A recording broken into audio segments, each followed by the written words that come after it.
Good afternoon. We're here with Stephen Distad and Justin Langham. We're at the United Methodist Church here in Houston, Texas. I like to call you guys the dynamic duo, our local musicians. We're very, very lucky to have you here today. And the reason we'd just like to get to know you a little bit better. If Stephen maybe and Justin, just give us a little bio, a little bit of your background, and then we'll go into a little bit more detail on where you've been and some of the new things that you guys are working on. So, sure. Yeah, I was born and raised in Minnesota, and started piano lessons when I was 5 years old, and then organ when I was in middle school.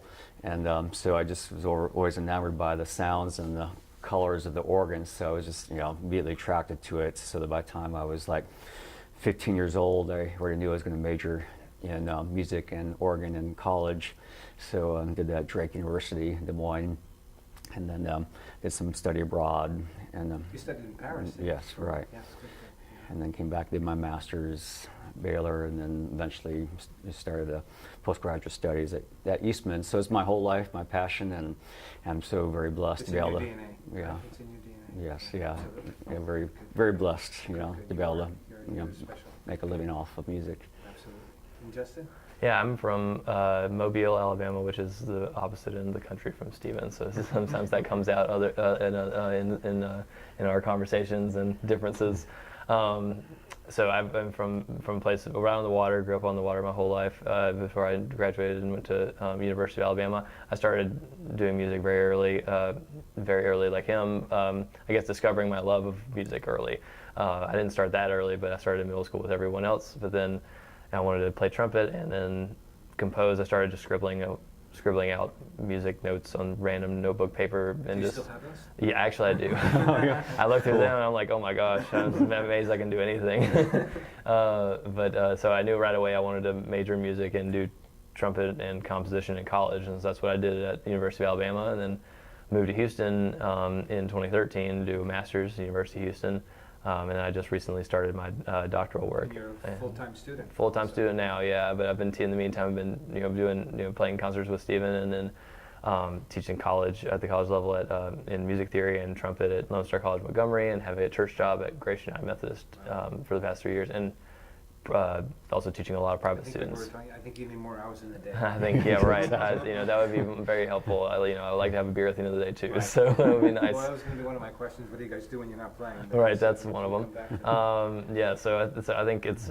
I'm also very lucky to be doing music. It's a labor, but like you said earlier, it's like a labor of love, and yeah, we're very lucky to be doing it. A lot of people aren't as lucky, so we don't take anything for granted. No, you guys are very special.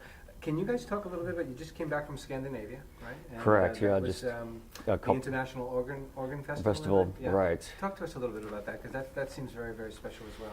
Well, we talked about the last, ever since we've, started 4 years ago, about doing an international tour, and most likely to be France, just because of our French name, Deux Voix.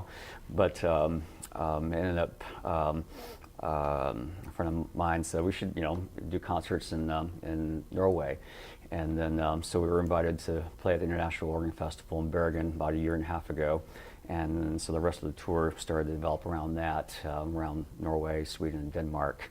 So we did like 7 concerts in basically 10 days in 3 countries. So it was action-packed, and it was very memorable and a good time. Whirlwind, definitely a whirlwind. We did 2 concerts in Copenhagen, Denmark, and then the very next day took a train to Gothenburg, Sweden, and we played in an hour outside a place called Ljungskile, which is a village or a town outside. It's a resort town. Lots of people vacation there. Outside of Gothenburg, and so we played a concert there, got there in the middle of the night, practiced until early, and then had a concert the next day, and then the very next morning, like 5 a.m., we got on a train to the airport in Gothenburg and flew to Bergen, and then did 2 concerts in Bergen, and then also did a house concert throughout the week in the mountains outside of Bergen, and then took a car and then trains and ferries and stuff, and went to Stavanger and played our last event there, and that was at a church in Stavanger. So this was in August? Yes, we just got back 2 weeks ago. 2 weeks ago. Yep. All right, it was August, we left August 7th. August 7th, got back on the 20th. Had our anniversary concert August 5th. Thanks. We had, 5 concerts the 3 weeks before we left, so we had like 12 concerts in about a month, 4 or 5 weeks in there between this area in Scandinavia. So it's been a busy summer. And so as I did my research, I was looking at both of you, and there's, in all partnerships and there are different personalities, right? So Stephen seems to be the social media, the communicator, and you more the art director. Is that kind of how that?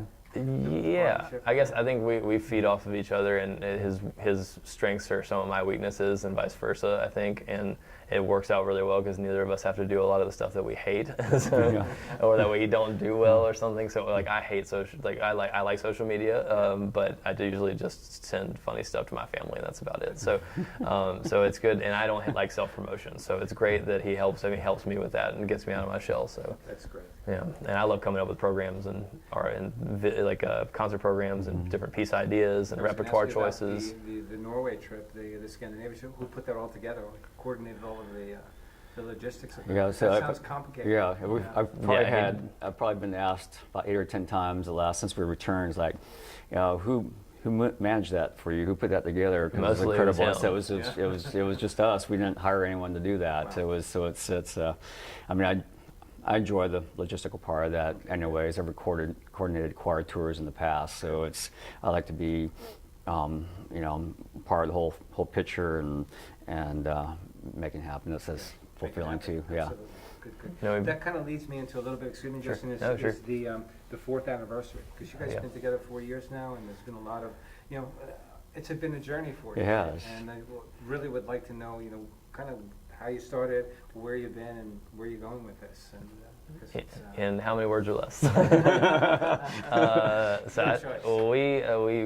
I moved to Houston, like I mentioned, in 2013, I started looking for, as many grad students do, I started looking for places to play and opportunities outside of school, so that way I didn't have to freak out if once I graduated had no prospects or no money.